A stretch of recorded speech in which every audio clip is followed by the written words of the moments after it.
So this is the installation of the rotary wishing well. This is the wishing well here, the size of it, and then it has poles and it's going to be installed into the water just over here.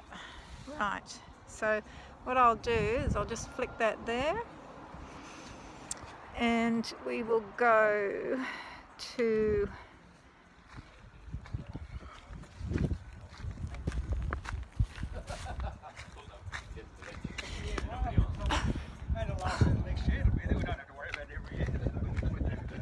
so this is the gun team that's going to be doing the installation.